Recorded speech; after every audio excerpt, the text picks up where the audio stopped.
खान सार अब लाल होगा। मैं महसूस कर सकता हूँ कि वो कलयुग है, अपनी कलयुग। इस बार रावण जीतेगा। গাইস, তাহলে প্রভাসের স্পিরিট মুভির গল্প হলো ফাঁস, আরেকদিকে Bhulbhulaiya 3 production team copyright strike মারলো সিঙ্গাম এগেইনকে। এত সবকিছু করার পরেও পুষ্পার মেকারদের সাথে হাত মিলিয়ে সিঙ্গাম এগেইনকে ডাইরেক্ট ফ্লপ বানানোর প্ল্যানিং করা হচ্ছে। তাছাড়াও SSMB 29 নিয়ে আছে চরম আপডেট। সবকিছুই জানবো, শুধু ভিডিওটার সাথেই থাকুন।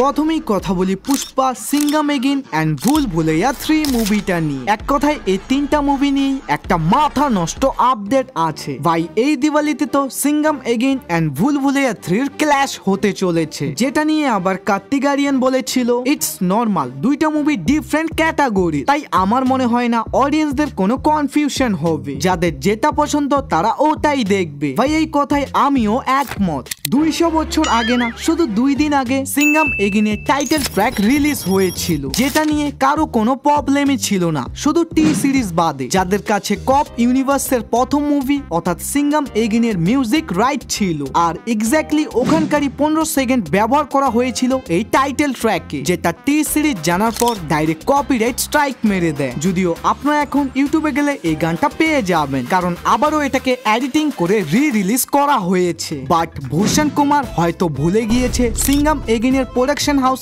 আর কারো না, মুকেশ আম্বানি, যার মাথা যদি একবার গরম হয় টি সিরিজ কেউ কিনে ডিস্ট্রয় করে দিবে।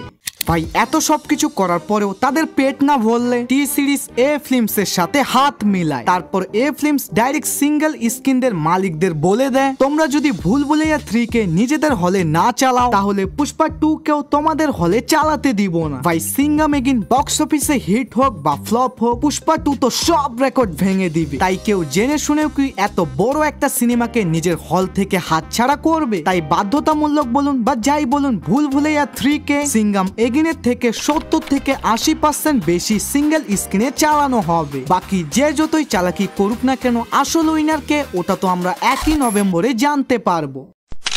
এখন কথা বলি স্পিরিট মুভিটা নিয়ে। ভাই এই সিনেমাটা নিয়ে তো এবার অবিশ্বাস্য আপডেট এসেছে, যা আনঅফিশিয়াল কিছু নিউজ পোর্টালরা দাবি করতেছে মুভির ম্যান গল্প। সিনেমায় প্রভাস থাকবে পুলিশের ম্যান ভূমিকায়, যেটা তো আমরা অনেক আগে থেকেই জেনে আসতেছি। তবে তার মাঝখানে সন্দীপ রেড্ডি ভাঙ্গা কিছু টুইস্ট ও মোড় নিয়ে আসবে, যার সাথে আবার প্রভাস পরিবর্তন হবে একজন শক্তিশালী ভয়ঙ্কর গ্যাংস্টারের রূপে। থাকবে আরো উচ্চ অকটেন অ্যাকশন থ্রিলার। ইন্টারেস্টিং হচ্ছে এখানে অ্যাডভেঞ্চার থাকবে, যেখানে প্রভাসের চরিত্রটি বাধ্যতামূলক রূপ পরিবর্তন করবে, অর্থাৎ ওই যে পুলিশ থেকে গ্যাংস্টার। এই শক্তিশালীর বিপক্ষে থাকবে আরো একজন ভয়ঙ্কর ভিলেন, যে শুধু প্রভাসকে টক্করই না, হারিয়ে দেওয়ারও ক্ষমতা রাখে। শক্তিশালী এই দুই চরিত্রের মধ্যে অসাধারণ কিছু ফাইট সিকোয়েন্স থাকবে।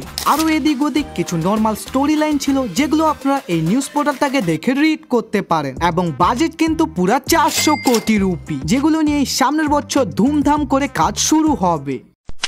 এখন কথা বলি SSMB 29 মুভিটা নিয়ে। ভাই এই সিনেমাটার কথা তো অনেকদিন আগে থেকেই চলতেছে, মার্কেটেও হাইপ অনেক বেশি, কারণ রাজামৌলি প্রভাসের সাথে বানিয়েছিল Baahubali, Ram Charan and junior NTR এর সাথে অস্কার উইনার RRR। তবে মহেশ বাবুর সাথে এবার কি নতুন ট্রাই করতে চলেছে, যা জানার জন্য আমি নিজেও অনেক এক্সাইটেড। রিসেন্টলি রিপোর্ট অনুযায়ী এটার লোকেশন সিলেট চালু করা হয়েছে, যা কনফার্ম করে রাজামৌলির ছেলে কার্তিকে। ভাই আপনাদের কি মনে হয় না এই সিনেমাটার একসাথে 2টা পার্টিরই শুটিং নেওয়া হবে? যারা এখনো এই বিষয়ে জানেন না তাদেরকে বলি SSMB 29 মাল্টিপল পার্টে আসবে। আর আমরা সবাই তো রাজামৌলি স্টাইল জানি, যখনই তিনি কোনো ইউনিভার্স বানায় একসাথে 1-2 পার্টেরও শুটিং করে ফেলে। তাই এটা হলেও হতে পারে, ফর এক্সাম্পল 2025-এ এটা শুটিং শুরু করা হবে, বাট প্রথম পার্ট রিলিজ হবে ডাইরেক্ট 2027 সালে। এর মাঝখানে 2 বছরের একটা লম্বা গ্যাপের কোনো তো কারণ আছেই।